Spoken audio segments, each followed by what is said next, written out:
तो देखिए, previous video में हमने देखा था लेमार्क का सिद्धांत और डार्विन का सिद्धांत। लेमार्क के सिद्धांत के अनुसार क्या था? लेमार्क के सिद्धांत के अनुसार जो नेचर होती है वह खुद, जो स्पीसीज होती है जब उनका ओरिजिन होता है, खुद उसका नेचुरली सिलेक्शन करती है कि जो उनमें से सुपीरियर होगा वही सर्वाइव कर पाएगा नेचर में। और डार्विन के सिद्धांत के अनुसार क्या था? डार्विन के सिद्धांत के अनुसार तो डार्विन के सिद्धांत के अनुसार था कि जब जब भी स्पीसीज होती है, जब उनका ओरिजिन होता है जो उनका संघर्ष होता है, वह संघर्ष कितने प्रकार के होते हैं? 3 प्रकार के होते हैं। एक सजातीय संघर्ष, दूसरा असजातीय संघर्ष, या फिर अंतरजातीय संघर्ष। सजातीय संघर्ष जैसे बकरी बकरी का है, जैसे बकरी बकरी के बीच का संघर्ष संजातीय संघर्ष, और दूसरा असजातीय बकरी और शेर के बीच का अंतरजातीय संघर्ष। तीसरा वातावरणीय संघर्ष जैसे 3 आइज वाला चाइल्ड ह्यूमन में, करेक्ट। या फिर बोल सकते हैं डायनासोर का संघर्ष हो गया। और उसमें क्या था? डार्विन के सिद्धांत के अनुसार इन तीन प्रकार का संघर्ष होता है। इन 3 प्रकार के संघर्ष में जो वोन होता है, जो जीतता है, वही आगे जाकर सरवाइव कर पाता है वातावरण में, करेक्ट। तो डार्विन के जो सिद्धांत है, इसको बोलते हैं डार्विन का प्रिंसिपल, करेक्ट। तो लेमार्क के सिद्धांत के अनुसार नेचुरल सिलेक्शन, इसके सिद्धांत के अनुसार संघर्ष, करेक्ट। आई थिंक आपको समझ में आया होगा। ये प्रीवियस वीडियो में हमने एक्सप्लेन किया था। यदि आपने उसे नहीं देखा हो तो वह वीडियो जाकर आप देख सकते हो, प्ले लिस्ट में पड़ा हुआ। देखिए, इसमें क्या हम देखेंगे, इसमें देखेंगे जो अगला सिद्धांत किसने दिया? अगला सिद्धांत दिया ह्यूगो डी ब्रिज ने। इसके अनुसार क्या था? इसने दिया ह्यूगो डी ब्रिज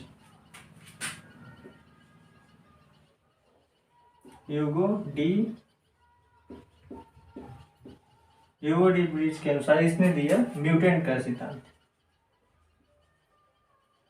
अब देखिए, म्यूटेंट क्या होता है।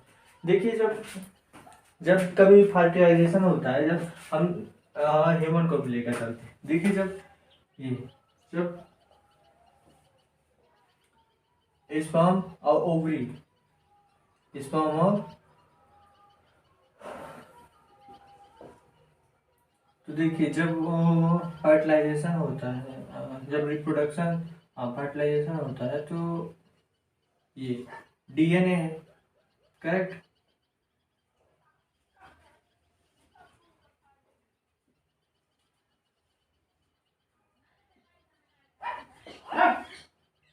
तो डीएनए कौन सा है? या मेल का है, मेल, और ये फीमेल का डीएनए, ये किस में है? इस फॉर्म में है, और ये ओवरी, करेक्ट। जब क्या होता है, जब इन दोनों का फर्टिलाइजेशन होता है, जब यह इससे मैच खाता है, मिलता है, तो क्या होता है? ये जो न्यूक्लियस, जो सेल्स होती हैं, करेक्ट, ये भी तो सेल हुई, तो ठीक है। ये जब ये दोनों मैच खाते तो क्या होता है? ये डीएनए है, करेक्ट। आप लोगों ने नाम सुना होगा, पढ़ा भी होगा डीएनए। नहीं पढ़ा हो तो आगे हम कवर करेंगे डीएनए। अभी आप इतना ही देखो जितना दिखाया जा रहा है। तो क्या है? डीएनए। इसमें क्या है? जीन्स है, करेक्ट, जीन्स है। तो क्या होता है, जब यह जीन्स इससे मिलता है, तो यह पीढ़ी दर पीढ़ी चलते रहते हैं, मिलते रहते हैं, चलते रहते हैं, मिलते रहते हैं। लेकिन कभी, जैसे मशीन में आपने देखा होगा, कंप्यूटर में देखा होगा, कभी बग आ जाता है। उस प्रकार इसमें कभी कभी दिक्कत आ जाए। दिक्कत क्या आती है? जो इसका जीन है और इसके जीन्स जब मिलते हैं, तो इसमें क्या होता है, ये जो जीन्स होते हैं, तो ये जब मैच खाते हैं, तो किसी में कहीं ना कहीं जब मैच खाते हैं तो एब्सेंट रह जाता है, करेक्ट। तो जीन क्या होता है? एब्सेंट रह जाता है। तो जो तब ये जो फर्टिलाइजेशन होता है, तो इसमें एक नया जीव बनता है। नया जीव कैसे? जैसे 3 आंख वाला, करेक्ट,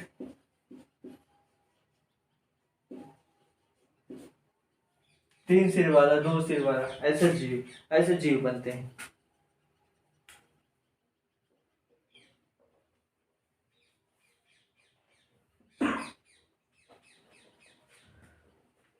तो और ये डीएनए किसमें होता है, क्रोमोसोम्स में होते हैं, आपको पता ही हो, क्रोमोसोम्स में होते हैं, करेक्ट। तो क्या हुआ, जब ये दोनों मिलते हैं तो एब्सेंट रह जाता है।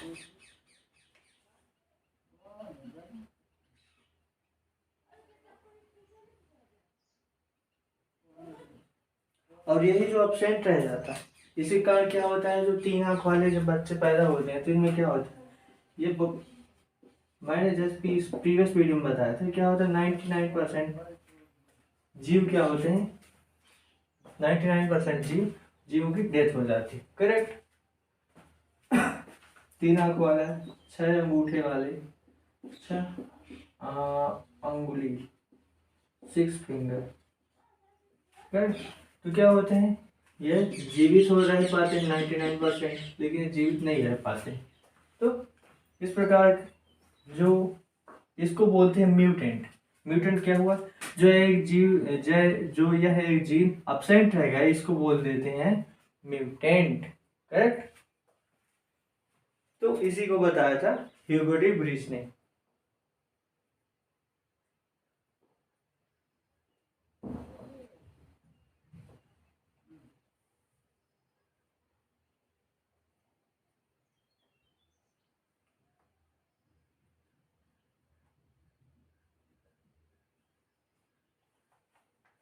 लेकिन डार्विन ने क्या बताया था, डार्विन के अनुसार क्या था,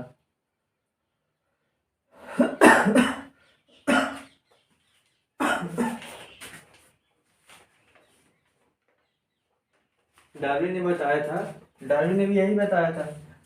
बात क्या है, जब टेक्नोलॉजी आगे बढ़ी तो ह्यूगो डी ब्रीच साहब डार्विन की बात आए तो इन्हें इस सिद्धांत को फिर से खखोल के देखा, ठीक है, उसको डीपली अंडरस्टैंड किया। तो टेक्नोलॉजी के थ्रू, तो जब उन्होंने इसको अंडरस्टैंड किया तो उन्होंने क्या किया, क्रोमोसोम्स में डीएनए से निकाल कर ये क्या किया, जीन को इन्होंने चिपका दिया, करेक्ट। तो इन्होंने भी वही बताया जो उन्होंने बताया था, करेक्ट, लेकिन उन्होंने म्यूटेंट नाम नहीं दिया, तो इसको बोलते हैं म्यूटेंट। और ये क्या हुआ, यह म्यूटेशन कहलाया है, जो प्रक्रिया हुई, MUTATION, म्यूटेशन, इसी को बोलते हैं उत्परिवर्तन। तो ह्यूगो डी ब्रीच ने क्या किया, उत्परिवर्तन का सिद्धांत दिया, करेक्ट। तो आई थिंक आपको यहाँ तक समझ में आया होगा। तो डार्विन ने क्या बताया, डार्विन ने बताया था कि उत्परिवर्तन है जो पीढ़ी दर पीढ़ी, बहुत सारी पीढ़ियों के बाद होता है।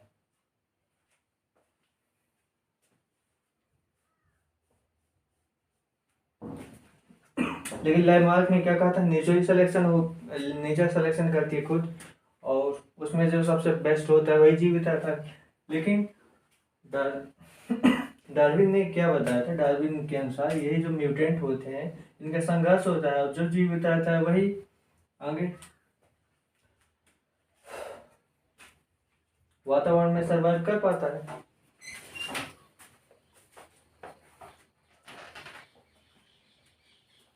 तो यही था ह्यूगो डी ब्रीच का म्यूटेंट का सिद्धांत। अब क्या हुआ, नया सिद्धांत क्या है, इसको भी क्या कर दिया गया, नकार दिया गया। क्यों नकार दिया गया, चूंकि यहीं तक बायो में ठीक है, यहीं तक पढ़ाने लायक है, तो यहीं तक आपको बताया जाता, आगे नहीं बताया जाता। क्यों, क्योंकि वो आपके कोर्स का हिस्सा नहीं है, फालतू में वीडियो की लेंथ लंबी करने से कोई मतलब नहीं है। तो जो नए मॉडर्न साइंटिस्ट थे उन्होंने क्या किया, डार्विन को ह्यूगो डी ब्रीच, दोनों एक ही बात बता रहे हैं। तो Hugo de breach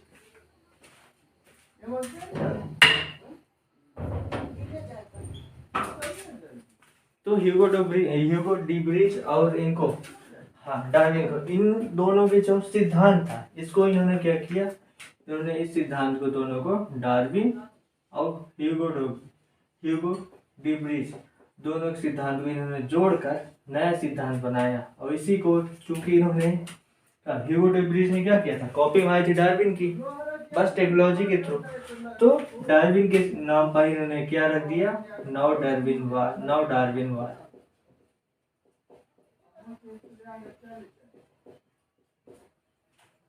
correct.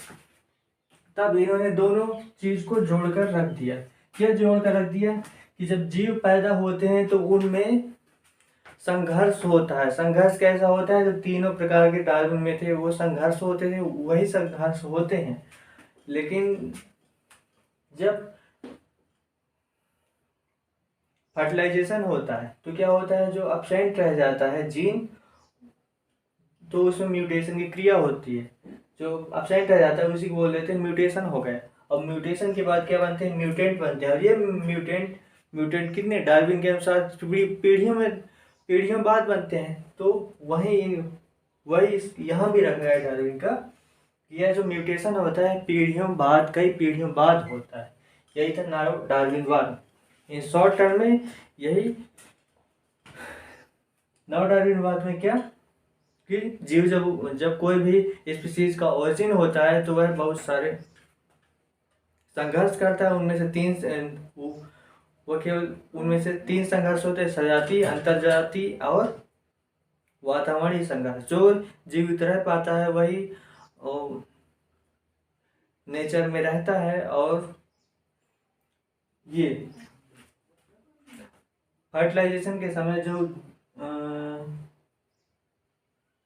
Gene absent रह जाते हैं, इसी को हम यदि बोल दें, इसी को ये एब्सेंट रह जाते हैं न बोलकर बोल दें कि जीवों में जो म्यूटेशन की क्रिया होती है पीढ़ी दर पीढ़ी होती है। या फिर यदि और बोलें उसी को तो यह बोल सकते हैं कि जब कोई भी स्पीसीज का ओरिजिन होता है तो वह तीन प्रकार के संघर्ष करता है: सजातीय, अंतरजातीय और वातावरणीय। और यह जो संघर्ष है इसमें जो जीवित रह पाता है वह आगे जाता है। और जो म्यूटेशन की क्रिया होती है जीवों में, यह कई पीढ़ियों बाद होती। करेक्ट। तो अब देखिए इसमें एक नॉलेज वाली चीज़ ये बताना चाहूँगा कि मुर्गी पहले आए, अंडा पहले आए। देखिए पहले क्या था कि डायनासोर, जब पृथ्वी पे डायनासोर थे तो उन टाइम पर कुछ जीव ऐसे थे जो बहुत बड़े होते थे, जिनमें लोग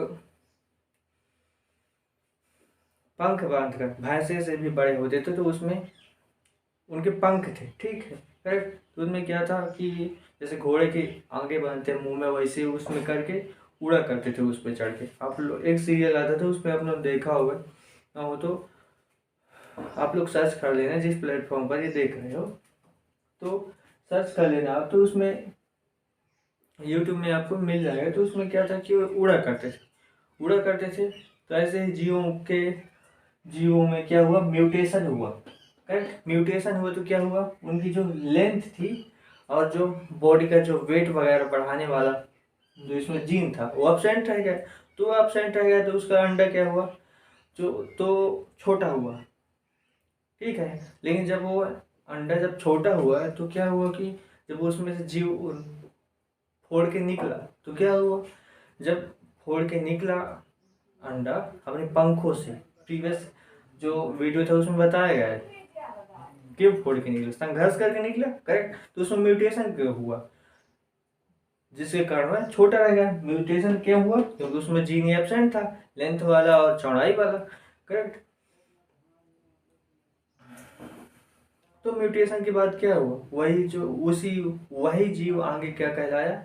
मुर्गी बनी। कौन सी मुर्गी बनी? उस मुर्गी को कहते हैं, क्या कहते हैं?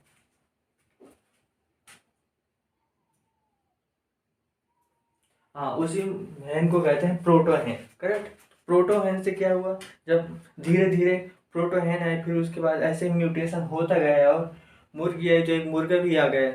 फिर उनमें से क्या हुआ? फिर उनमें से जब उन्होंने एग दिए तो एग से फिर कई सारी मुर्गियाँ आ गई। तो पहले कौन आया था? पहले मुर्गी आई थी। करेक्ट। तो आई थिंक ये पूरे चैप्टर आपको क्लियर हो गया होगा। ऑर्गेनिक इवोल्यूशन का इसमें कोई भी दिक्कत हो तो आप लोग कमेंट कर सकते हैं। हम मिलते हैं नए वीडियो में।